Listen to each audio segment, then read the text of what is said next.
ओम जय हिंद, वंदे मातरम। दोस्तों, आज फिर आप लोगों से बहुत कुछ कहने सुनने का, आप लोगों से बहुत कुछ जानने का और आप लोगों को बहुत कुछ बताने का दिल में गुबार रहता है। और आज का विषय नरेंद्र दामोदर दास मोदी का प्रधानमंत्री बनना एक संयोग है या देशी विदेशी पूंजीवादी या पूंजीवादी देशों का एक प्रयोग, इस विषय पर प्रकाश डालेंगे और इस विषय पर हम आपसे बात करेंगे। आपसे अनुरोध है कि आप बड़ी संख्या में जुड़ते हैं, इसे ग्रुप में शेयर करें या जैसे भी आपकी मर्जी, जहां भी जितना भी आपको सही लगे उस पोर्शंस को आप जिस माध्यम से चाहें प्रचारित और प्रसारित करें, लोगों तक पहुंचाएं, क्योंकि यही एक माध्यम बचा है जो लोगों के बीच पहुंचने का साधन है। और आप जानते हैं हमारे वीडियो को भी क्वारंटाइन किया जाता है 24 घंटे के बाद। ये तो हम बदल बदल करके दूसरे पेजों से आप लोगों के बीच पहुंचते हैं, लाइव करते हैं, जिसके कारण पहुंच जाते हैं। वरना हमारी तो आईडी भी वो ब्लॉक किया करते रहते हैं, लेकिन उससे कोई फर्क नहीं पड़ता। दोस्तों, हम आपके बीच आना है तो किसी न किसी माध्यम से पहुंच जाएंगे और इसमें सबसे बड़ा सहयोग आप लोगों का होता है, क्योंकि जिस भी पेज से, जिस भी आईडी से हम आप लोगों के बीच आते हैं, आप लोग उसे स्वीकार करते हैं, उससे जुड़ जाते हैं, उसे अंगीकार कर लेते हैं, जिससे हमें आपसे मिलने में, आपसे बात करने में कोई असुविधा नहीं होती। दोस्तों, आज का विषय है चौकीदार का प्रधानमंत्री बनना, क्योंकि ये उसी का डायलॉग भी है। आपके चौकीदार ने ही एक मंच से ये डायलॉग बोला था, ये बात कही थी कि संयोग है या प्रयोग। आपको याद होगा, उसने ये बात शाहीन बाग पर ताना मारते हुए कहा था। यह संयोग है या प्रयोग, या किसी और विषय पर मैं पूरी तरह से कॉन्फिडेंट नहीं हूं, यह उन्हीं का वक्तव्य है। यह संयोग है या प्रयोग, उसी को मैंने आगे बढ़ाते हुए आज भाई श्री नरेंद्र मोदी यानी आपके चौकीदार का चौकीदार बनना या आपके चौकीदार का प्रधानमंत्री बनना संयोग है या प्रयोग, और उसे हम आज के कोरोना वायरस तक ला करके जोड़ेंगे। क्या आपके चौकीदार का मुख्यमंत्री बनना संयोग था या प्रयोग? आपके चौकीदार का पहली बार प्रधानमंत्री बनना भी संयोग था या प्रयोग? या आपके चौकीदार का दूसरी बार प्रधानमंत्री बनना संयोग था या प्रयोग? या फिर आज कोरोना वायरस का भारत में आना संयोग है या प्रयोग? इस बात पर मत जाइए कि यह पूरी दुनिया में फैला हुआ है। पूरी दुनिया में तो बहुत कुछ फैला हुआ है, पूरी दुनिया में तो बहुत कुछ है, पूरी दुनिया तो अलग अलग तरीके से विकास करती है, या बहुत कुछ उसके साथ है भी, उसके पास नहीं भी है।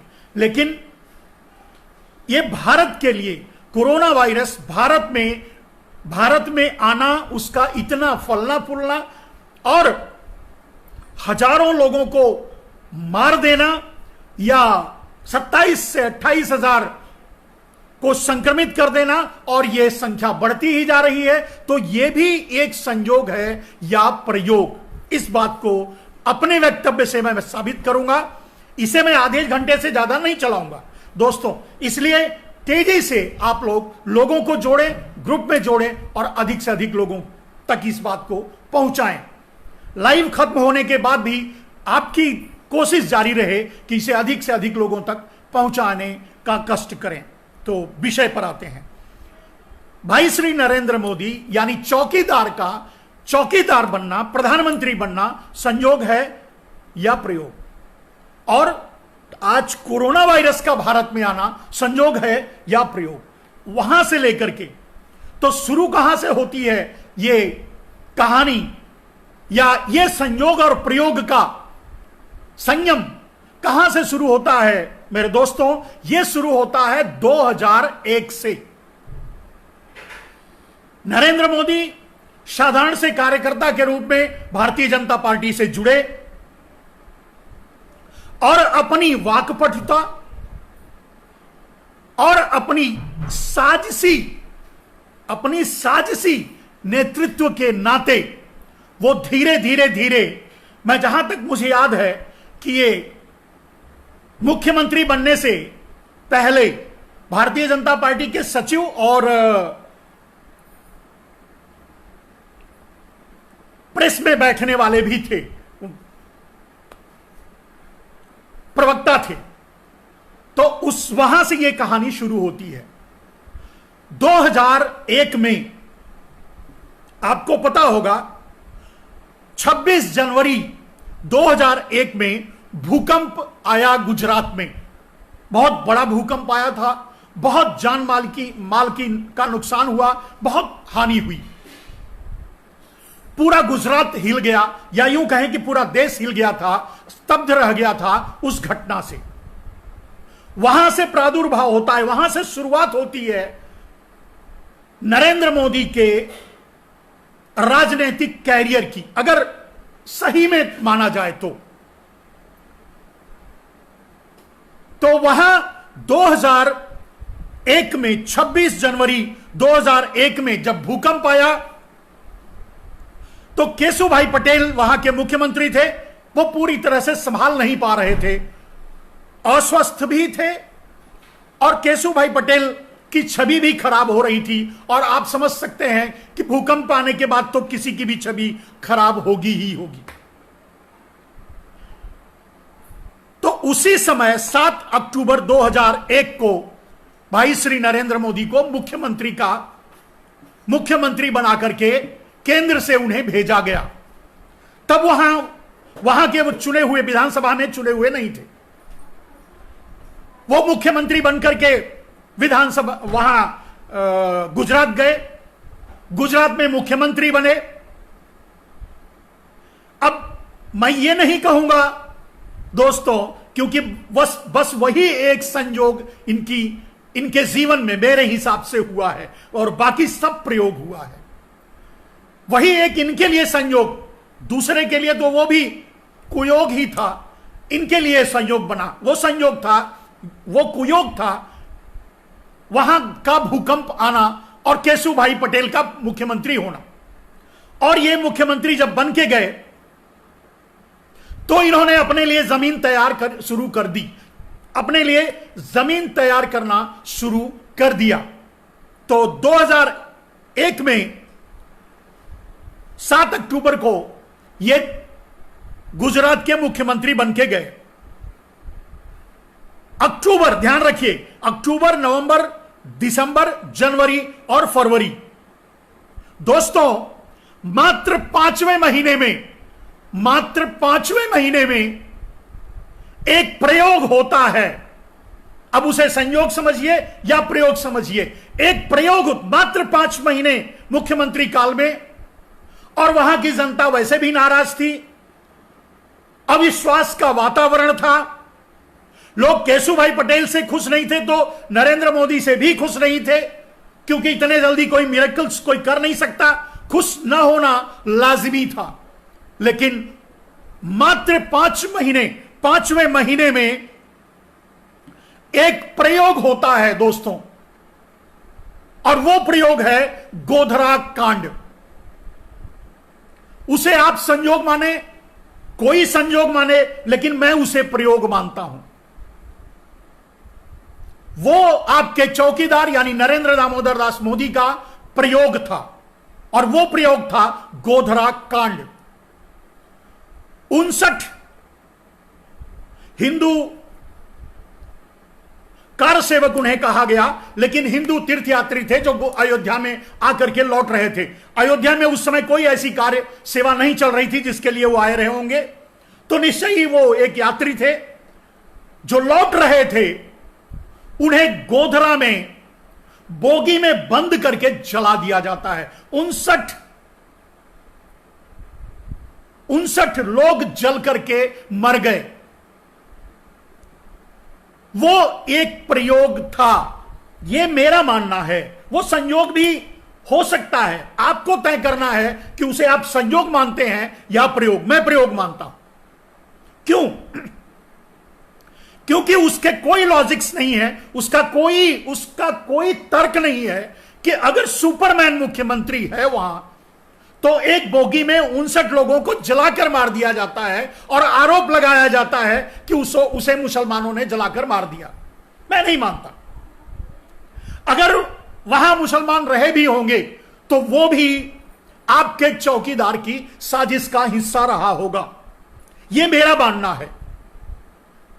मैं नहीं मानता कि वो संयोग था। मैं 100% इस बात के लिए अडिग हूं। ये मैं कहता हूं कि वो एक प्रयोग था, आपके चौकीदार द्वारा रची गई साजिश का हिस्सा था। क्योंकि आपके चौकीदार को आगे जरूरत थी। क्या जरूरत थी वो मैं अभी बता रहा हूं। तो दोस्तों, गोधरा कांड होता है और ऐसे ही किसी प्रयोग की आपके चौकीदार को जरूरत थी। क्योंकि यह बात इसलिए कह रहा हूं कि उसके बाद की घटनाएं जब आपको बताऊंगा, गोधरा से लेकर पुलवामा तक, तब आपका दिमाग हिल जाएगा कि कितने प्रयोग हुए हैं। और ये संयोग इतने संयोग तो नहीं हो सकते एक आदमी के साथ। और सारे संयोग सिर्फ चौकीदार के साथ ही होते हैं, नरेंद्र दामोदर दास मोदी के साथ ही होते हैं, ऐसा कैसे हो सकता है? तो मेरा मानना है वो एक साजिश थी और उस साजिश में 59 लोगों को जलाया गया और उसके बहाने गुजरात में पूरी तरह से दंगा करवा दिया गया। उसमें हिंदू भी मरे, उसमें मुसलमान भी मरे, उसमें हजारों लोग मारे गए। 3 दिन तक वो कत्लेआम चलता रहा। जैसे वो प्रयोग बाद में आपने दिल्ली में भी देखा होगा, वो और दिन चलता और भी मरते, लेकिन स्थिति कुछ और थी और कारण भी कुछ और था। तो वो प्रयोग क्यों किया गया, गोधरा में ट्रेन क्यों जलाई गई, और उस गोधरा में ट्रेन जलाने के पीछे क्या किया गया, पूरे गुजरात में दंगा फैला दिया गया। और वही सुपरमैन मुख्यमंत्री था जो आज अपने आप को सुपर प्रधानमंत्री कहता है, यही उस समय भी मुख्यमंत्री था। तो इसे मैं संयोग नहीं मानता, इसे मैं प्रयोग मानता हूं। और परिणाम क्या हुआ दोस्तों? तो उस गोधरा हत्याकांड के बाद पूरे गुजरात में दंगा हुआ। उस दंगे में हजारों लोग मारे गए और जो लोग मारे गए उनकी लाशों पर बैठकर, चढ़कर आपके चौकीदार फिर से मुख्यमंत्री बने। कैसे? 27 फरवरी 2002 को गोधरा कांड हुआ था। नरेंद्र दामोदर दास मोदी के मुख्यमंत्री बनने के मात्र 5 महीने बाद।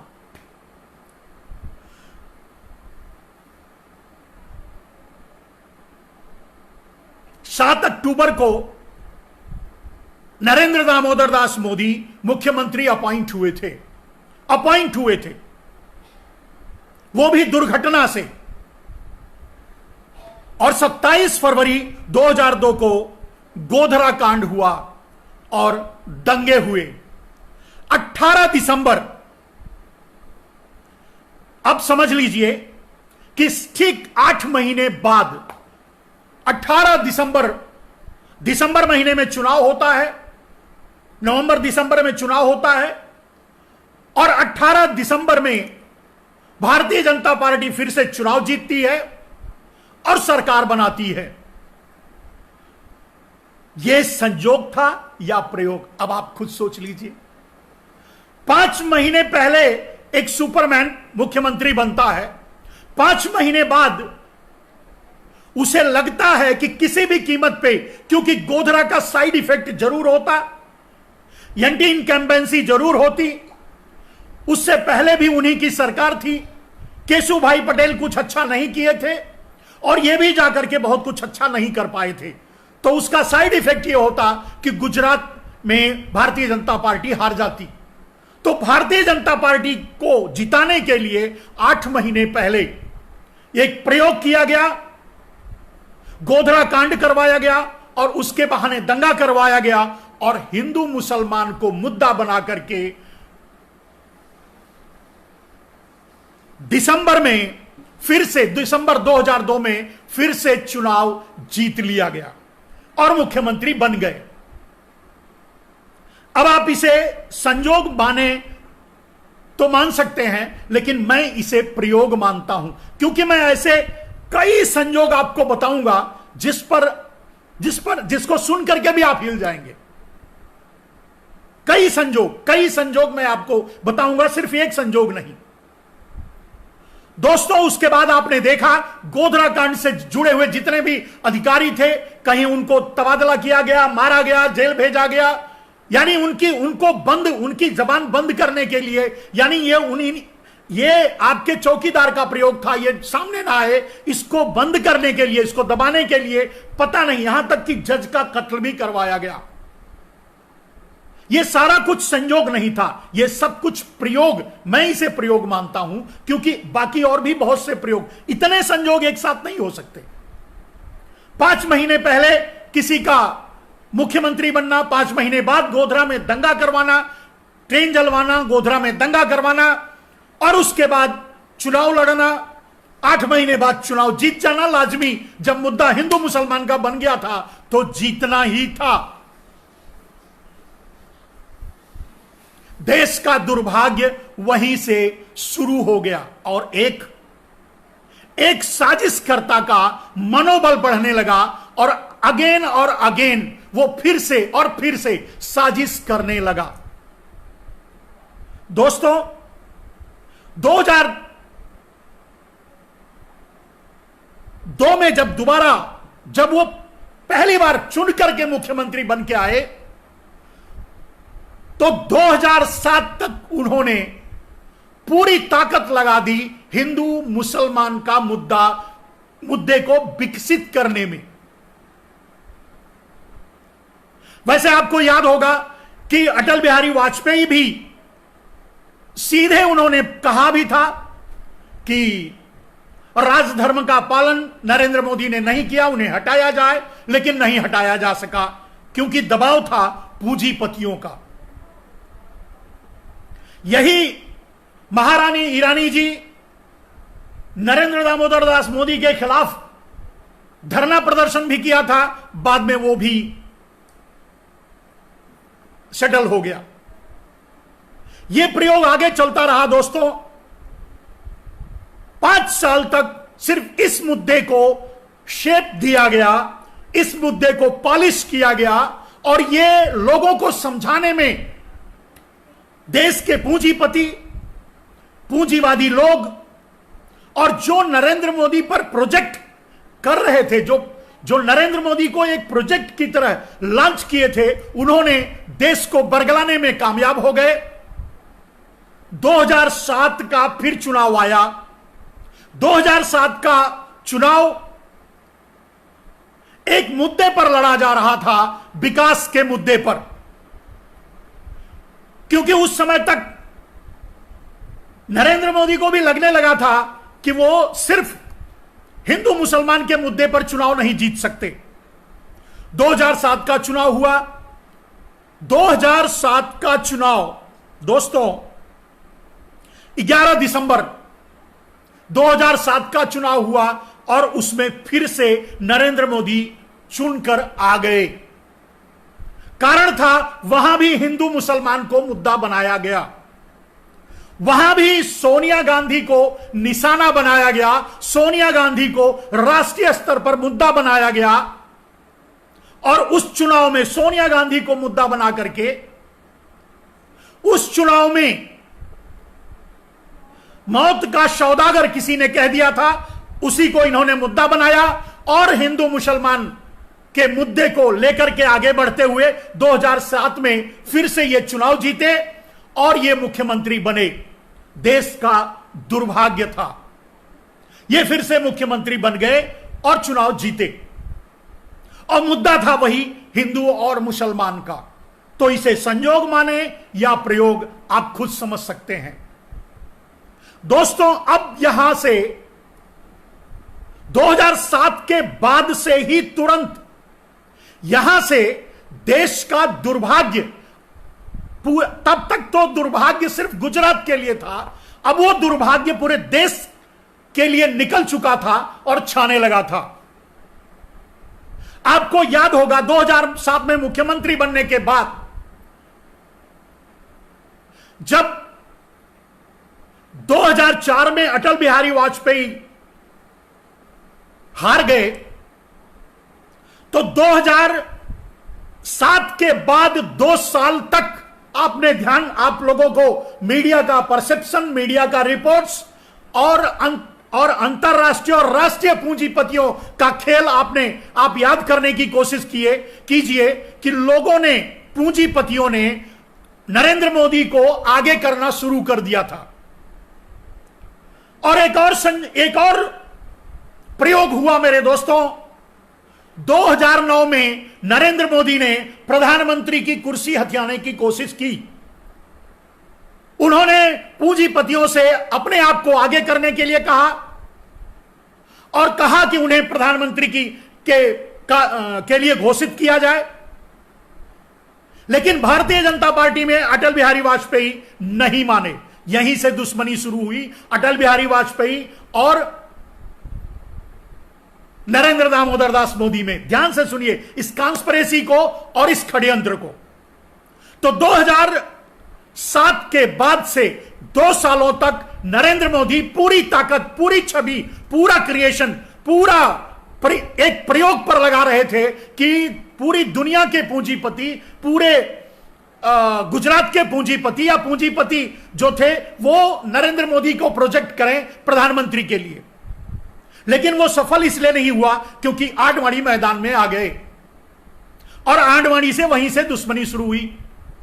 2009 का चुनाव हुआ मेरे दोस्तों। स्थिति ऐसी थी कि 2009 में चुनाव जीत जाते, आडवाणी चुनाव जीतने की पोजीशन में थे, लेकिन आडवाणी को नरेंद्र दामोदर दास मोदी ने खुद ही हरवाया। यह एक प्रयोग था। 2009 में उनकी मंशा पूरी नहीं हुई तो 2014 को पक्का करने के लिए उन्होंने ही अपनी पूरी ताकत लगा दी आडवाणी को हराने में। जितने भी समर्थक थे नरेंद्र दामोदर दास मोदी के, उन्होंने कोई भी आडवाणी का समर्थन नहीं किया, रैली नहीं की।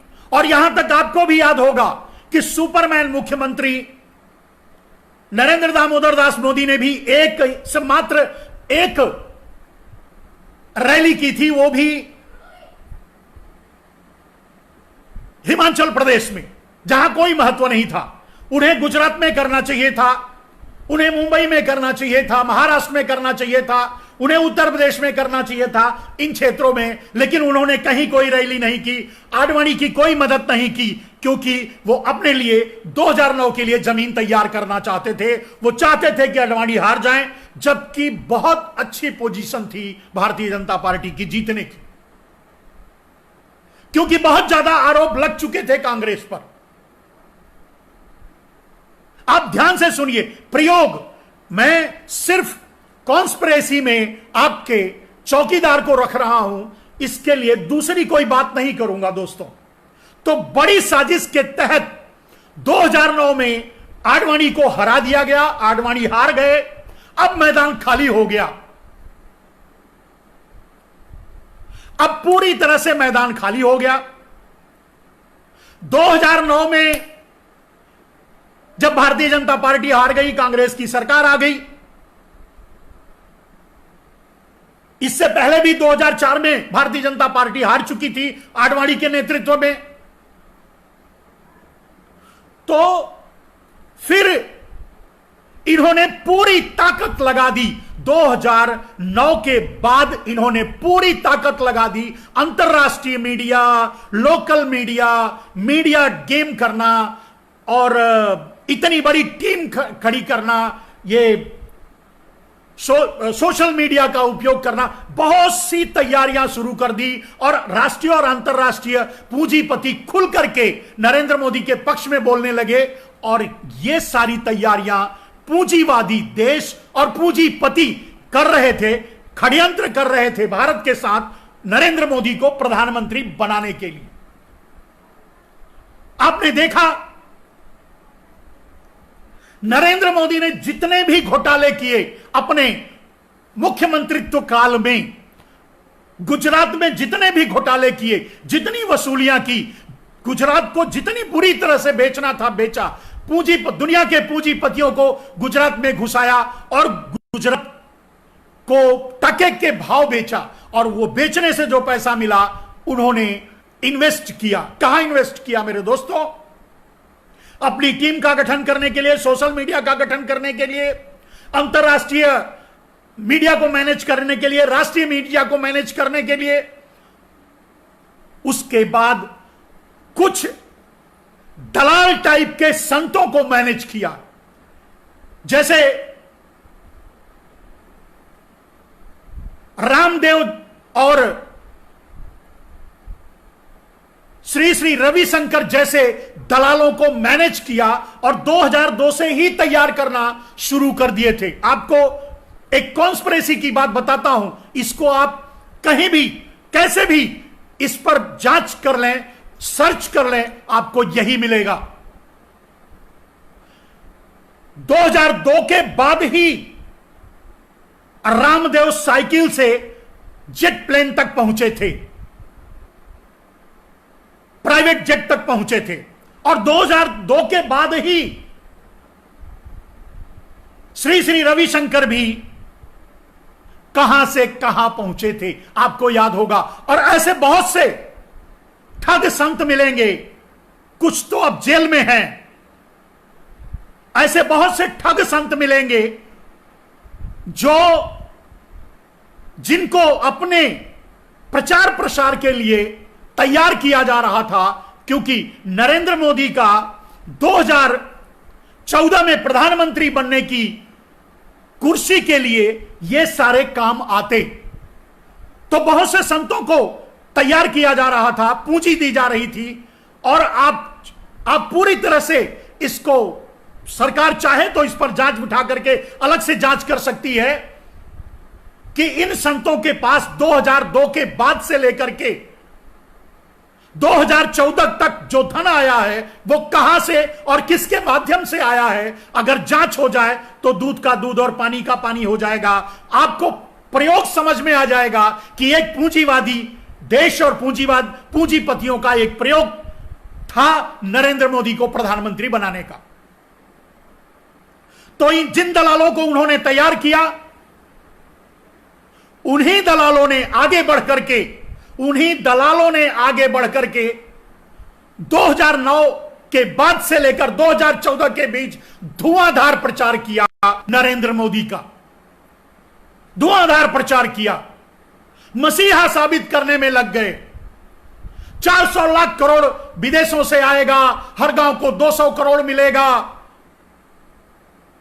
30 रुपए में पेट्रोल मिलेगी, 200 रुपए में गैस मिलेगा। पता नहीं क्या क्या सपने दिखाए गए, क्या क्या झूठ बोला गया, कितनी गद्दारियां की गई, कितना देशद्रोह किया गया, कितना बरगलाया गया आम आदमी को। ये सारे संतों ने भी किया, जो आज नेपथ्य में है, क्योंकि अपनी हिस्सेदारी उसी समय ले चुके थे। और ये सब कुछ हो रहा था आपके चौकीदार के पैसे से। आप अगर बड़ी बारीकी से इस बीच इसके अंदर जाएंगे तो आपको पता लगेगा कि श्री श्री रविशंकर का पूरा अंपायर और रामदेव का पूरा अंपायर, या कुछ और संत, अब उनका नाम लेना जरूरी नहीं है क्योंकि वो कुछ जेल में हैं, कुछ कहीं और हैं। तो और भी संतों के पास जो भी हुआ, जो भी आया, जो भी खड़ा किया गया, ये सारे जो अंपायर बने वो 2002 के बाद ही बने हैं और उसके बाद ही इनके पास पैसे आए हैं और ये आराम से जांच की जा सकती है। तो दोस्तों 2009 से शुरू होकर के षड्यंत्र शुरू हुआ, भारत की आम जनता के साथ झूठ का पुलंदा बांधा गया, एक आडंबर खड़ा किया गया, एक हवा बनाई गई और पूरा का पूरा झूठ, पूरे झूठ के बल पे, और उस झूठ में हम जैसे लोग भी फंसे थे। दुर्भाग्य था कि दोस्तों कि हम जैसे लोग भी फंसे थे, हम जैसे लोग भी नरेंद्र मोदी के लिए काम किए थे वाया एक दलाल, रामदेव जैसे दलाल के साथ मिलकर। तो दोस्तों 2014 आया और नरेंद्र दामोदर दास मोदी अपने झूठ के बल पे प्रधानमंत्री बन गए। लगा कि दुनिया में भारत को एक मसीहा मिल गया है, और क्योंकि उसने झूठ ही ऐसा बोला था, काला धन ले आएंगे, सबको, हर एक आदमी को 15-20 लाख यूं ही मिल जाएंगे, 25-30 रुपए का पेट्रोल मिलेगा, वो नहीं कह रहा था तो उसके दलाल कह रहे थे। बात तो एक ही हुई। 200 रुपए में गैस मिलेगी, किसी को इनकम टैक्स नहीं देना पड़ेगा, सिंगल विंडो ट्रांजैक्शन टैक्स होगा, किसी को टैक्स नहीं देना पड़ेगा, पूरा भारत बदल जाएगा, क्या हो जाएगा, क्या हो जाएगा, क्या हो जाए, पता नहीं क्या क्या, झूठ का अंबार लगा दिया। किसान राजा हो जाएंगे, कोई आत्महत्या नहीं करेगा, भारत में कोई गरीब नहीं रहेगा, 2 करोड़ नौकरियां हर साल देंगे, भारत में रोजगार ही रोजगार होगा, कोई भी बेरोजगार भारत में नहीं रहेगा। ये सारे झूठ प्रचारित और प्रसारित किए गए। ये प्रयोग ही था मेरे दोस्तों, ये संयोग नहीं था। नरेंद्र मोदी 2014 में प्रधानमंत्री बन गए। कुर्सी पर बैठते ही देशद्रोह शुरू कर दिया। कुर्सी पर बैठते ही पहला स्ट्रोक, उन्होंने काले धन को राष्ट्रीय संपत्ति घोषित करने की बात कही थी, काले धन को एसआईटी का गठन करके सुप्रीम कोर्ट में फंसा दिया और काले धन को अंडरग्राउंड कर दिया और पूरा दबा लिया, पूरा अंदर अंदर खा गए। किसानों की आत्महत्या रोकने की बात और किसानों को 2 गुना मूल्य देने की बात की थी। किसानों की आत्महत्या 50% और बढ़ गई। किसान बद से बदतर स्थिति में पहुंच गए। गरीबी दूर होगी कहा था, भूखमरी दूर होगी कहा था, तो भूखमरी में 55 पोजीशन में 2014 से पहले मनमोहन सिंह के सरकार में थी, भारत की पोजीशन 103 पे पहुंच गई भूखमरी में। यहां तक कि भारत अपने पड़ोसी बांग्लादेश, नेपाल और पाकिस्तान से भी पीछे चला गया भूखमरी में। गौहत्या नहीं बंद हुई। गौहत्या पर आवाज उठाने वालों को बोल दिया गया आपस में लड़के मर जाओ। हिंदू और मुसलमानों को लड़ाया गया। दोस्तों, मॉब लिंचिंग का आविष्कार किया गया।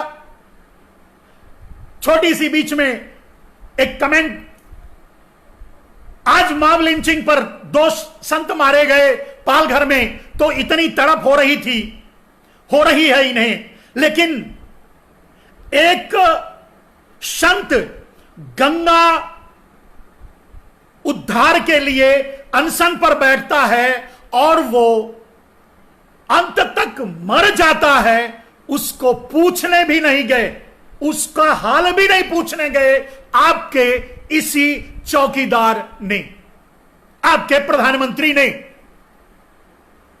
दोस्तों, इसे अधिक से अधिक ग्रुप में शेयर करते रहें, लोगों तक पहुंचता रहे जिससे। तो फिर क्या हुआ, लेकिन पालघर पर पूरी मोदी मीडिया, अडानी अंबानी के चैनल पालघर की घटना पर इतना बड़े बड़े घड़ियाली आंसू बहाना शुरू कर दिए, यहां तक कि सोनिया को भी घसीट लिया इस मुद्दे में। लेकिन किसी ने, इस अडानी अंबानी चैनलों ने, किसी मोदी मीडिया ने, किसी आईटी सेल ने जीडी अग्रवाल पर अपनी जबान तक नहीं खोली। वो मर गए, अनशन करके मर गए, पूछने तक नहीं गए मेरे दोस्तों। और दूसरा एक संत था गोपाल दास, आपको याद होगा, लोगों को याद, 2014 2019 से पहले 2017-18 में तो उसे दिल्ली के जंतर मंतर पे रोड पे दौड़ा दौड़ा कर घसीट घसीट करके बाल उपाड़ कर मारा गया मेरे दोस्तों। वो भी एक संत था। और आपको पता होगा, चुनाव से पहले उसे किडनैप कर लिया गया, उसे बंदी बना लिया गया और उत्तराखंड के किसी जंगल में छोड़ दिया गया और चुनाव तक उसे वापस ना आने की हिदायत के साथ वहां बंदी रखा गया। आज गोपाल दास, संत गोपाल दास जिंदा भी हैं या मर गए पता नहीं। ये संतों का इनका राण रोना है। ये संतों के लिए इतनी चिंता करते हैं। ऐसे बहुत सी घटनाएं बताऊंगा तो बहुत से ऐसे उदाहरण मिलेंगे जहां किसानों पर, संतों पर अत्याचार, और तो छोड़िए, जिस मॉब लिंचिंग का शिकार 2 संत हुए, दुर्भाग्य की बात है, ईश्वर उनकी आत्मा को शांति दे। लेकिन इस मॉब लिंचिंग का जन्म ही भारतीय जनता पार्टी ने किया। इस मॉब लिंचिंग को प्रमोट भारतीय जनता पार्टी ने किया। इस मॉब लिंचिंग पर मॉब लिंचरों को माला पहना करके स्वागत करने वाली बात पहली बार शुरुआत ही भारतीय जनता पार्टी ने की। दंगाइयों को, मॉब लिंचरों को माला पहनाकर स्वागत किया जाता है। माला पहना करके भव्य स्वागत होता है गाजे बाजे के साथ। तो उस देश में मॉब लिंचिंग नहीं होगी तो होगा क्या? खैर, यह भी एक प्रयोग है, इसे मैं बाद में बताऊंगा। दोस्तों, फिर बात आगे बढ़ती है। 2014 में चुनाव जीतने के बाद इन्होंने एक भी काम, गरीबी, महंगाई 30% से लेकर के 70% तक, माफ कीजिएगा, 30% से लेकर के 300% तक महंगाई बढ़ी, गरीबी बढ़ी, भूखमरी आपको बता दिया 55 पोजीशन से 105 पोजीशन पे पहुंच गई। भूखमरी बढ़ी, किसानों की आत्महत्या बढ़ी, बेरोजगारी तो, रोजगार तो दिए नहीं, जिनका बेरोजगार था वो भी छीन लिया। 45 साल पीछे भारत चला गया रोजगार में। भारत में 60 to 70% लोग जिनके पास 2014 से पहले रोजगार था वो बेरोजगार हो गए। और यह तब हुआ मेरे दोस्तों जब भारत में अनुकूल परिस्थितियां थी। क्रूड ऑयल सस्ता था, भारत के उत्पादन पे भी कोई मार नहीं पड़ी थी। इन्होंने बहुत से गिनाया। इन्होंने गैस सिलेंडर बहुत ज्यादा लोग नकली ले रखे थे, राशन कार्ड लोगों के थे, दुनिया भर के और भी बहुत से जहां जहां घोटाले हो रहे थे सारे घोटाले बंद हो गए। लेकिन पैसा गया कहां? 400 लाख करोड़ रुपया, जिसका 400 लाख करोड़ रुपया जो काला धन विदेशों में था, स्विट्जरलैंड के बैंकों में था, उसे डायरेक्टली अंडरग्राउंड कर दिया और 50-50 बांट लिया और उसे डाइवर्ट करके अपने गुजरातियों को विदेशों में भेज करके उनके नाम से ट्रांसफर करवाया और उन्हें विदेशों में सेटल किया। सीधी कॉन्स्पिरेसी। उतने से भी पेट नहीं भरा मेरे दोस्तों, तो इन्होंने 2000 रुपए का नोट लॉन्च किया और 2000 नोट रुपए का लॉन्च करके 5 लाख करोड़ का घोटाला किया। आपने देखा कि 2000 के नोट अमीरों के पास, ब्लैक मनी होल्डरों के पास घर पहुंचा करके दिए गए। हमारे और आपके पास हम लाइन में ही खड़े रह गए, हमको आपको पैसा मिला ना मिला, लेकिन उनके घरों पर पैसे पहुंचा दिए गए थे पहले ही। अब इसे क्या कहेंगे, संजोग या प्रयोग? ये सारे क्योंकि 5 साल में 2014 से लेकर 2018 18 तक नरेंद्र मोदी ने कुछ भी नहीं किया था और सब कुछ उल्टा किया था। जब प्रधानमंत्री बने थे तो भूमि अधिग्रहण बिल लाने की कोशिश की। ऐसे बहुत से प्रयोग किए हैं दोस्तों। भूमि अधिग्रहण को 2 बार इन्होंने एक ड्रकोनियन तरीके से, डलहौजी से भी ज्यादा खतरनाक भूमि अधिग्रहण बिल लाए। 2 बार कांग्रेस के विरोध के नाते वो बिल गिरा तो उसके बाद छोड़ दिया, लेकिन साजिश करते रहे। लोगों का पैसा लूटा, जनधन के बहाने लोगों के पैसा बैंकों में जमा करवाए और बैंकों से पैसा अडानी और अंबानियों को दे दिया और पूरा का पूरा पैसा गायब हो गया।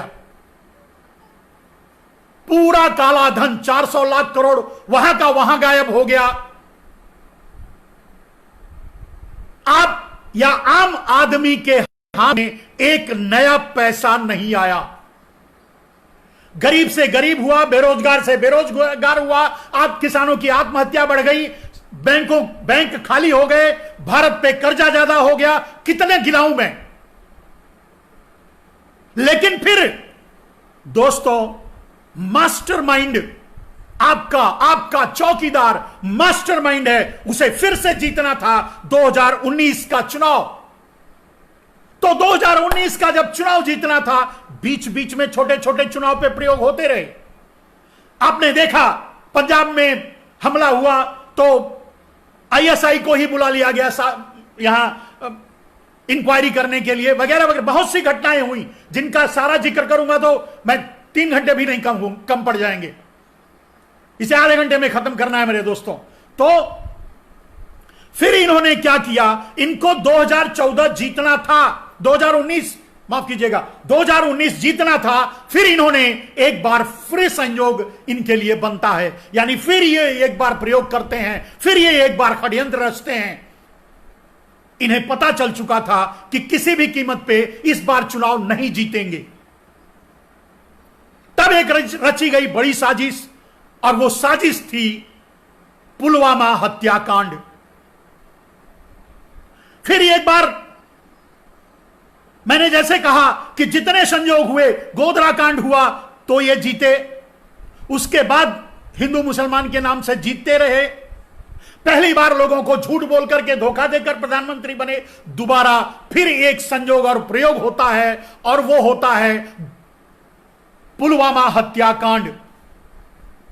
पुलवामा में हमारे 44 जवानों को की हत्या कर दी गई, मार दिया गया। उसके बहाने एक ड्रामा रचा गया, आपने देखा। उसके बहाने एक क्रिएशन किया गया, और यह भी ठीक 6 महीने पहले हुआ। चुनाव के ठीक 6 महीने पहले हुआ पुलवामा हत्याकांड, क्योंकि उसे फिर से 2019 में प्रधानमंत्री बनना था। किसी कीमत पे भी वो चुनाव नहीं जीत सकता था, क्योंकि उसने पूरे देश को धोखा दिया था, कोई भी वादा पूरा नहीं किया था। तो जीतना हारना तो उसका तय था, लेकिन हार को जीत में बदलने में मास्टरमाइंड आपका चौकीदार एक बार फिर एक प्रयोग करता है, और वो प्रयोग होता है पुलवामा हत्याकांड। अब पुलवामा हत्याकांड के लिए बहुत सी चीजें ऐसी हैं जो आईने की तरह दिखती हैं। पुलवामा हत्याकांड के बाद आपने देखा एयर स्ट्राइक की बात। एयर स्ट्राइक, मिलिट्री गई, बम गिरा के आ गया, वहां कितने आदमी मरे कौन जानता था। मिलिट्री बोली मुझे पता नहीं, ये बोलते हैं 350 मरे। फिर ड्रॉप किया जाता है अभिमन्यु को, और अभिमन्यु को रेस्क्यू करवाया जाता है। यह सारा पाकिस्तान से मिलकर के यह साजिश रची गई थी, और मतलब एक ही था, किसी भी कीमत पे 2019 को जीतना है। तो आपका चौकीदार सीधे सीधे पुलवामा हत्याकांड का जिम्मेदार है, 44 सैनिकों की हत्या का जिम्मेदार है। और उसके बाद बहुत से खुलासे हुए, आपको पता होगा, उसकी जांच भी करने नहीं दिया आपके चौकीदार ने। अभी देवेंद्र सिंह जो पकड़ा गया वो भी गायब है, पता नहीं उसके साथ क्या हुआ, उसकी कॉन्स्पिरेसी सामने नहीं आई। ऐसे बहुत सी चीजें आपको समझ में, किसी अंधे को भी दिखाई देती हैं कि 2019 में जो घटना हुई, जो पुलवामा कांड हुआ, जो हमारे 44 जवान मारे गए, वो एक साजिश थी और यह पूरा देश जानता है। लेकिन देश जान के क्या करेगा मेरे दोस्तों? यह मास्टरमाइंड आदमी एक गलती करता है, आगे बढ़ जाता है। आप बोलते रहो जो बोलना है, आपके सामने आएगा, कुछ भी झूठ बोलेगा और बोलकर चला जाएगा। आप पीछे जो भी चिल्लाना है चिल्लाते रहो, जितना बोलना है बोलते रहो। मीडिया में जवाब देना नहीं है, प्रेस कॉन्फ्रेंस करनी नहीं है, कोई जवाबदेही नहीं है। अभी जवाबदेही पर आते हैं। तो दोस्तों, पुलवामा हत्याकांड के जरिए उन सैनिकों की लाशों पर चढ़ करके आपका चौकीदार एक बार फिर से प्रधानमंत्री की कुर्सी पर पहुंच गया। अब इसे संयोग कहेंगे या प्रयोग? सारे जो होते हैं घटनाएं, वो संयोग बनकर नरेंद्र मोदी के लिए ही क्यों आते हैं? मेरे समझ में नहीं आता आखिर ऐसा क्यों होता है, और सभी घटनाओं का फायदा सीधे नरेंद्र मोदी को क्यों होता है? बीच में एक बात और मैं आपको बता दूं मेरे दोस्तों, कि एक राजीव दीक्षित थे जो स्वदेशी प्रचारक थे। 2010 में उन्हें भी मार दिया गया, और उन्हें मारा ही इसलिए गया, अगर वो जिंदा होते तो नरेंद्र मोदी प्रधानमंत्री नहीं होते। कुछ भी होता, कोई भले ही भारतीय जनता पार्टी जीतती, कोई भी परिस्थिति बनती, लेकिन नरेंद्र मोदी प्रधानमंत्री नहीं होते, किसी भी कीमत पे नहीं होते, और इसीलिए उन्हें रास्ते से हटा दिया गया। ये कभी और जब स्वदेशी विषय पर बोलेंगे तो इस घटना का पूरा विवरण देंगे। तो दोस्तों, अंत में गोधरा से लेकर पुलवामा कांड तक दोबारा फिर से चौकीदार आपके सर पे बैठ गया प्रधानमंत्री बनकर के। लेकिन प्रधानमंत्री बनने के बाद भी आपका चौकीदार कुछ तो किया नहीं। सारी अनुकूल परिस्थितियों के बाद भी जीडीपी गर्त में जा रही थी, 4.5 पे आ गई थी, बेरोजगारी 45 साल पीछे चली गई थी, भारत कदम दर कदम पीछे जा रहा था, भारत में कोई भी त्योहार कभी भी खुशी से नहीं मनाया जा रहा था, भारत बुरे से बदतर होता जा रहा था। तो चौकीदार को फिर से, अब वर्तमान पे आते हैं दोस्तों, चौकीदार को फिर से एक साजिश की जरूरत थी, एक और संयोग की जरूरत थी, एक और संयोग को प्रयोग में बदलने की जरूरत थी, और तक आपके चौकीदार को वो भी चांस मिल गया, कोरोना वायरस। अब कोरोना वायरस के बारे में सुन लीजिए। कोरोना वायरस को संयोग कहेंगे या प्रयोग? मैं प्रयोग मानता हूं। आज भारत पर इतनी बड़ी आपदा अगर आई है तो उसके लिए आपका चौकीदार सीधे सीधे जिम्मेदार है। कैसे, वो भी बताता हूं। बड़ी सीधी बात, आपके चौकीदार के ही शब्दों में। आपका चौकीदार कहता है कि जब भारत में कोरोना का एक भी केस नहीं था, तभी मैंने एयरपोर्ट की स्क्रीनिंग शुरू कर दी थी, अंतरराष्ट्रीय एयरपोर्ट को आइसोलेशन में डाल दिया था। झूठ, सीधे झूठ आकर के आप लोगों के सामने बोलता है, कोई सवाल नहीं उठाता, कोई प्रश्न नहीं करता।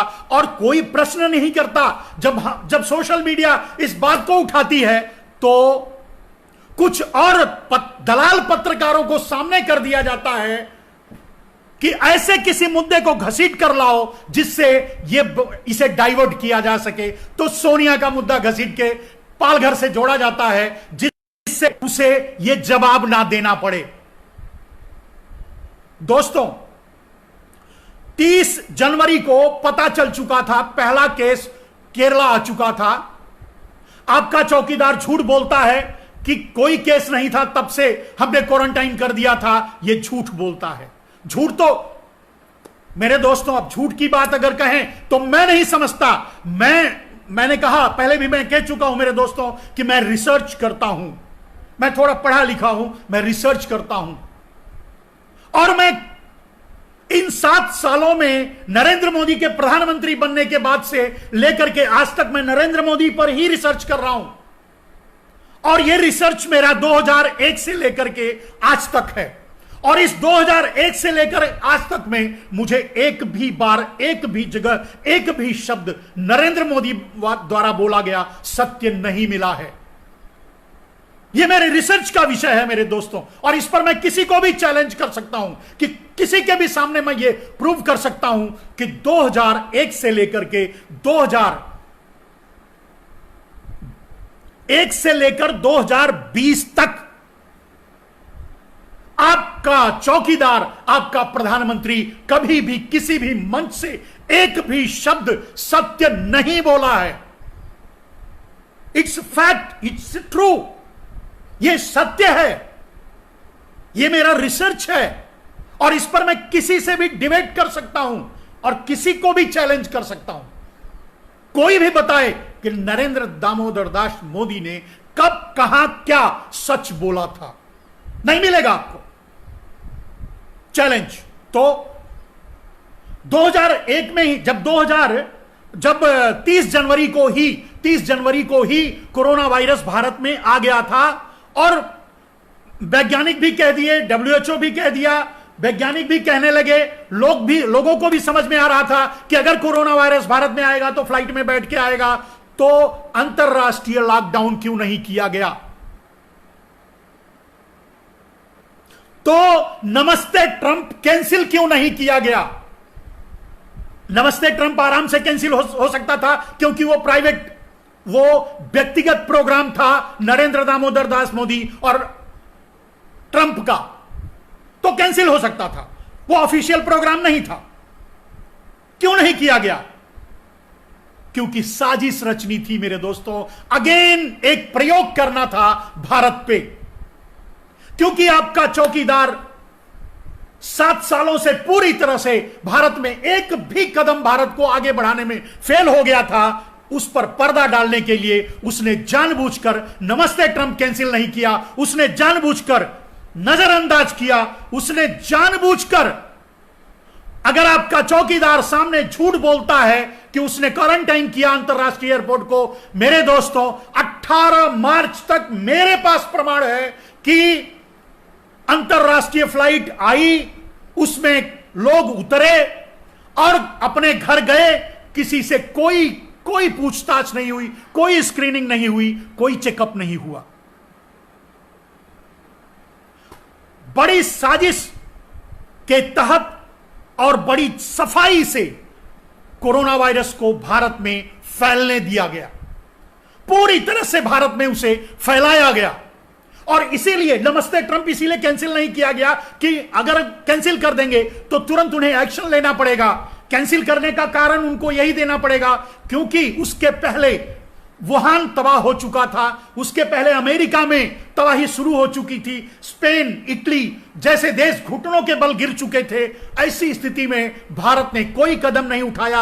आपका चौकीदार नमस्ते ट्रंप को कैंसिल नहीं किया और आपका चौकीदार अंतरराष्ट्रीय एयरपोर्ट लॉकडाउन नहीं किया, अंतरराष्ट्रीय आवागमन जारी रखा, क्योंकि वो आपके चौकीदार को कोरोना वायरस भारत में वेलकम करना चाहिए था। अपने गुनाहों पर पर्दा डालने के लिए, अपने अकर्मण्यता पर पर्दा डालने के लिए आपका चौकीदार चाहता था कि भारत में कोरोना वायरस आए और इसी के बहाने हमारी कमियां खत्म हो जाए।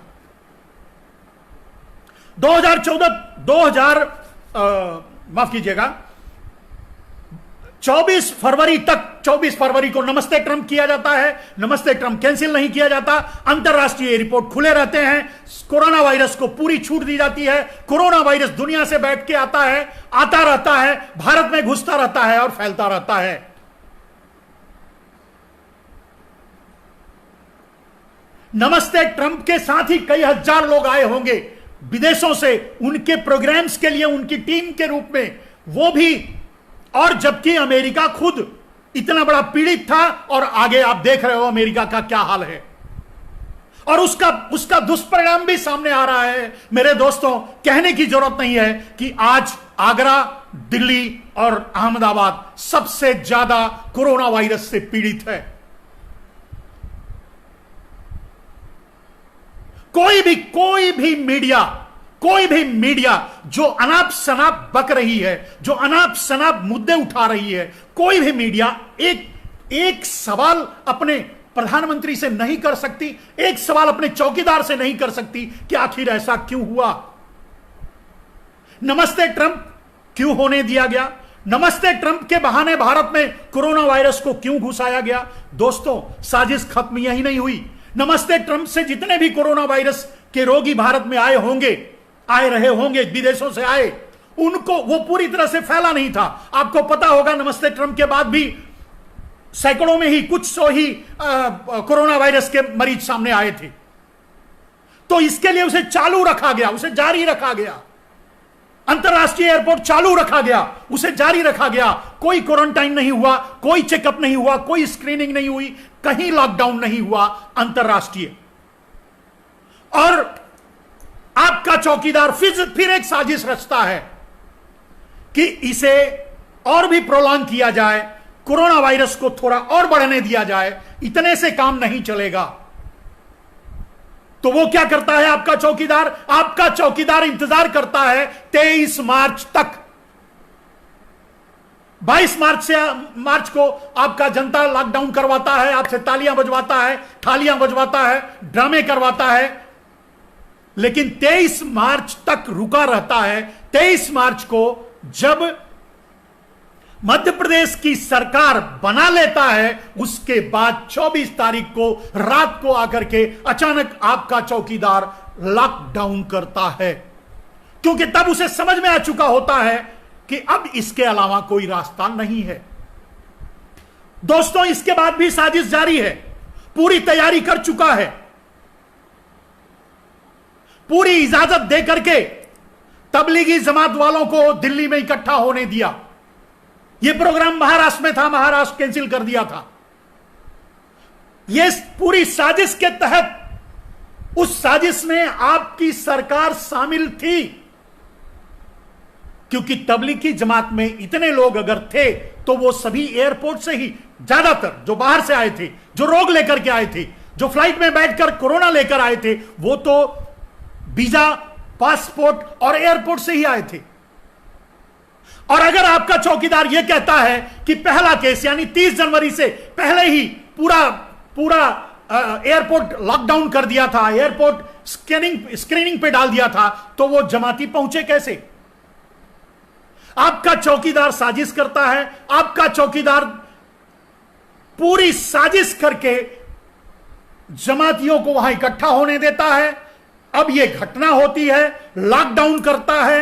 लॉकडाउन करने के बाद तो अमूमन जो जहां था वहीं फंस गया, और फिर उसके बाद जमातियों का मुद्दा सामने ला करके एक पूरी कौम को बदनाम करने की कोशिश करता है, पूरी तरह से।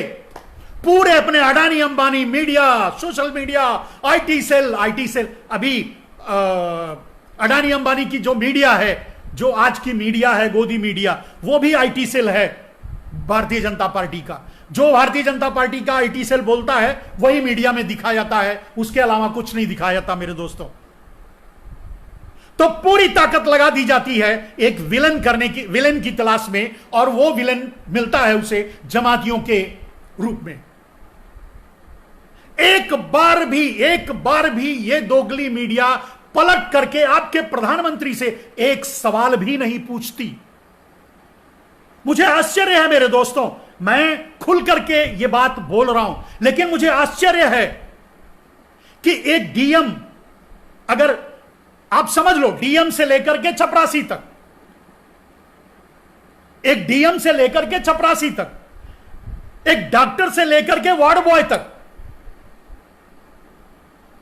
सबसे पूछताछ होती है, सबको दंडित किया जाता है। और अगर किसी के काम में कोई कमी निकलती है, अभी देखा आपने आगरा कांड हुआ, आगरा में जानवरों जैसा बर्ताव हुआ कोरोना पीड़ितों के साथ, तो उन पर कार्रवाई हुई, उन्हें सस्पेंड किया गया, सब कुछ किया। लेकिन मुझे आश्चर्य है कि प्रधानमंत्री इस्तीफा क्यों नहीं देंगे। और प्रधानमंत्री से यह मीडिया इस्तीफा क्यों नहीं मांगती? प्रधानमंत्री से आप या देशवासी या भारत के लोग इस्तीफा क्यों नहीं मांगते? क्या आपका प्रधानमंत्री दोषी है? आप डीएम से चपरासी तक, आप डॉक्टर से वार्ड बॉय तक, सबको आप दंडित कर रहे हैं, तो आप अपने पीएम को क्यों नहीं दंडित कर सकते? आप अपने पीएम से क्यों नहीं पूछ सकते कि उसने समय से पहले अंतरराष्ट्रीय लॉकडाउन क्यों नहीं किया? और दोस्तों, अगर जैसा झूठ बोल रहा है आपका प्रधानमंत्री, अगर वो सचमुच वही सच किया होता, अगर फरवरी के पहले सप्ताह में अंतरराष्ट्रीय लॉकडाउन कर देता, तो आज 10 कोरोना पीड़ित भी भारत में नहीं होते, भारत लॉकडाउन नहीं होता, भारत इतना पीछे नहीं जाता। भारत 70 लाख करोड़ का नुकसान भारत का नहीं होता। तो इसे संजोग कहेंगे या प्रयोग? यह एक प्रयोग है मेरे दोस्तों, सिर्फ इसलिए कि नरेंद्र मोदी अपने आप को बचा लें। इतने दिनों तक जो लूट करके अडानियों अंबानियों को पाटा है, अमेरिका और चीन का फायदा पहुंचाया है, जो देश से देशद्रोह किया है, उस पर कोई उंगली ना उठाए।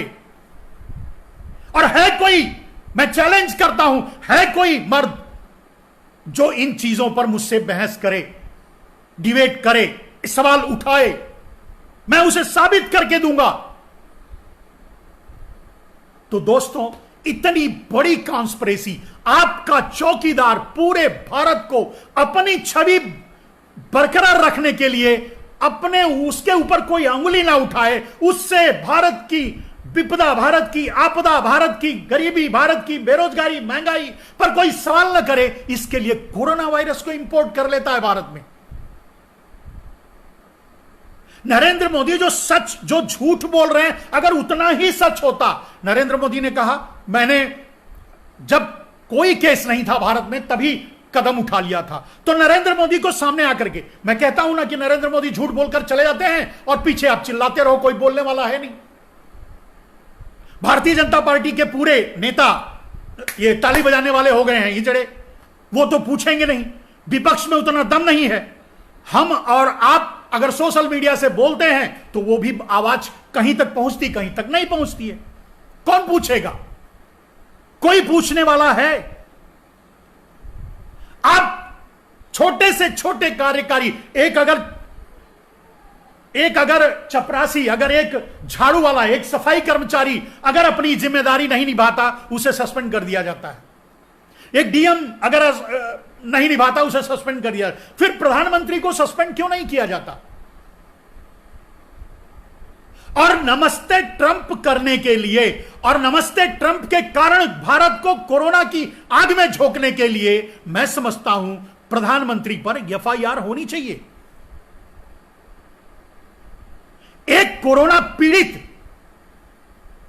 अगर दोषी हो जाता है, अगर पीड़ित है, तो उसे भी ये दोषी मान रहे हैं, उसे भी ये दुश्मनों की तरह ट्रीट कर रहे हैं, उसे दोषी मान रहे हैं।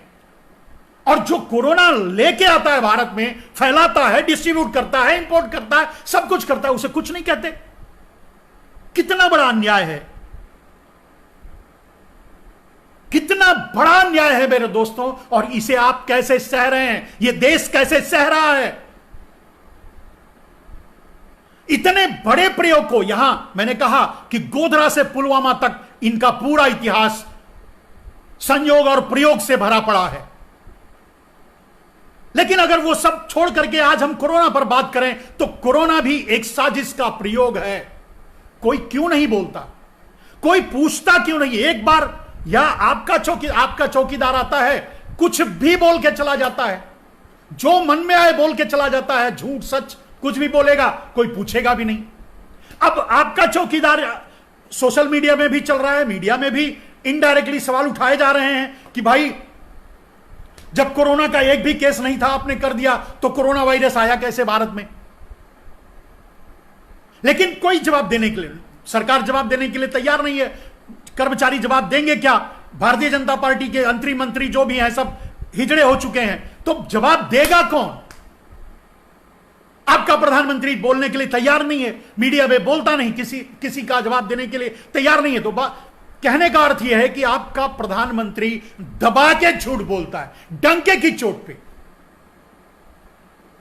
और जानते हैं, मैं अगर मैं किसी बात के लिए अपने प्रधानमंत्री को, किसी बात के लिए आपके चौकीदार को अगर शाबाशी देना चाहूं, यस वेलकम, शाबाशी देना चाहूं, तो मात्र एक काम है, और वो है झूठ, मात्र झूठ। दबा के झूठ बोलता है, विंदास धड़ाधड़ झूठ बोलता है, और झूठ बोलकर चला जाता है, दोबारा आता है, दूसरा झूठ बोलता है। आप पीछे वाला झूठ लेकर के लड़ते रहो।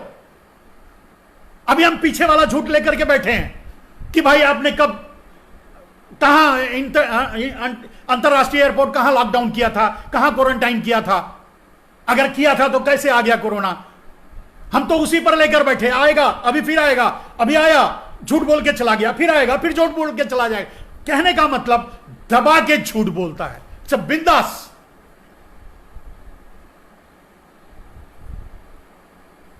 तो दोस्तों, जिस आदमी ने पूरे भारत को एक प्रयोगशाला बना दिया है, पूरे भारत को अपनी छवि चमकाने के लिए एक प्रयोगशाला की तरह इस्तेमाल कर रहा है, जो आदमी, आपका प्रधानमंत्री, आपका चौकीदार, जो पूरे भारत के भारतवासी 130 करोड़ जनता की 130 करोड़ जनता की जान को दांव पर लगा करके एक प्रयोग करता है, कोरोना वायरस भारत में लाता है और फैलाता है, मात्र इसलिए कि उससे अब जीडीपी की कोई बात नहीं करेगा, पेट्रोल की महंगाई की बात नहीं करेगा। आपने देखा अंतरराष्ट्रीय में 0 पर पेट्रोल चला गया, फिर भी आपको 70-80 रुपए लीटर ही पेट्रोल मिल रहा है कि नहीं मिल रहा है। आज भी हमारे जो देश के कर्णधार हैं, जो स्कूल में पढ़ रहे हैं बच्चे, वो तो अमीरों के हैं। यह भारत उनका बनाया हुआ नहीं है मेरे दोस्तों। सच्चाई तो यह है कि अगर भारत का निर्माण किसी ने किया है तो वो है मजदूर, और वही मजदूर आज भिखारी से भी ज्यादा बदतर जिंदगी जी रहा है। यह अपमान कैसे यह देश सह रहा है मैं नहीं जानता।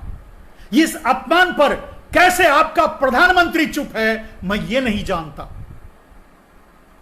आपका चौकीदार एक भी बात बात पर ड्रामा करने वाला, बात बात पर आंसू बहाने वाला, बात बात पर नौटंकी करने वाला एक शब्द भी नहीं बोला है अभी तक।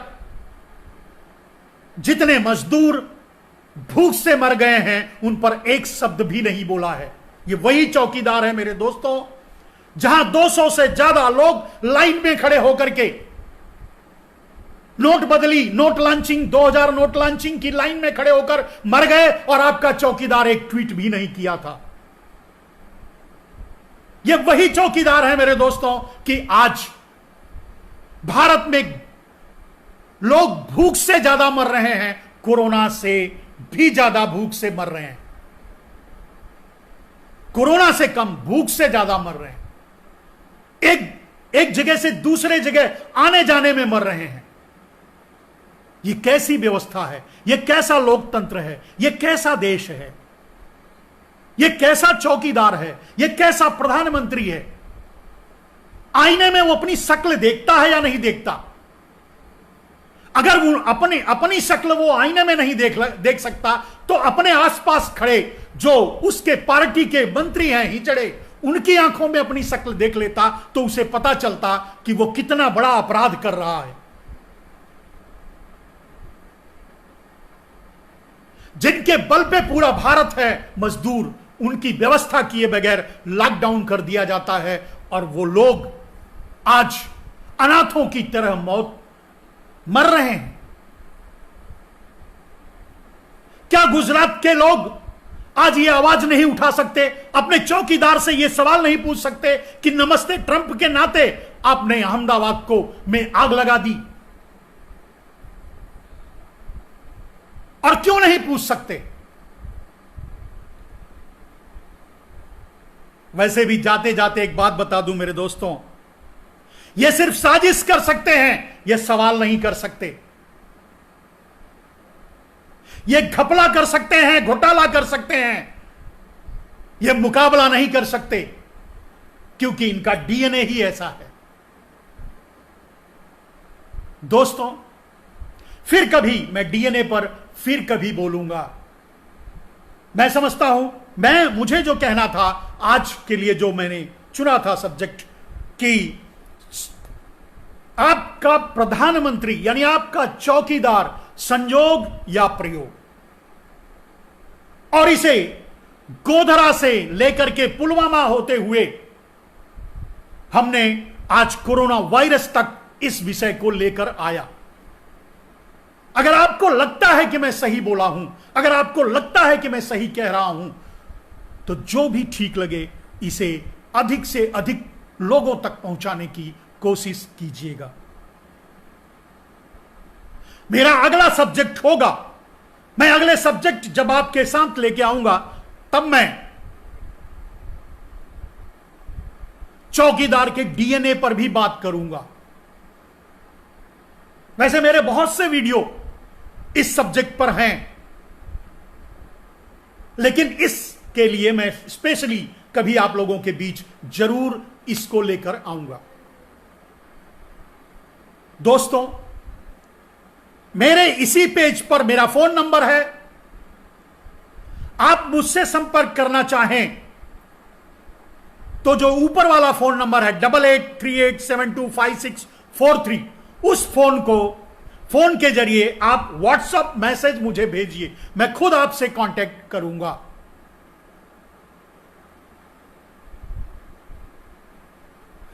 लड़ाई बहुत बड़ी है, शातिरों से घिरे हुए हैं, क्योंकि जब आपका नेतृत्व, जब सबसे ऊंची कुर्सी पर बैठा हुआ व्यक्ति साजिश करता है, तो पूरा देश उसकी कीमत चुकाता है। दोस्तों, मैं फिर दूसरे दिन आप लोगों के सामने और एक विषय को लेकर के आऊंगा। यहां मैंने आपको संयोग और प्रयोग की पूरी व्याख्या गोधरा से लेकर के पुलवामा होते हुए कोरोना तक लेके आया हूं। मैं समझता हूं कि आप समझ गए होंगे। दोस्तों, आप सभी से मेरी विनती है कि सावधान रहें, घर में रहें, चौकीदार के किसी वादे पर ना जाएं। वो हमेशा गुमराह करता है और गुमराह करके अपने पापों को दूसरों के कंधों पर, दूसरों के सर पर थोपने की कोशिश करता है। तो सबसे ज्यादा आपको सावधान रहने की जरूरत है इस व्यवस्था से, क्योंकि जब राजा संस्कारी ना हो, जब राजा षड्यंत्र करे अपनी प्रजा के साथ, तो प्रजा को कुछ ज्यादा ही सावधानी बरतने की जरूरत रहती है। धन्यवाद। जय हिंद।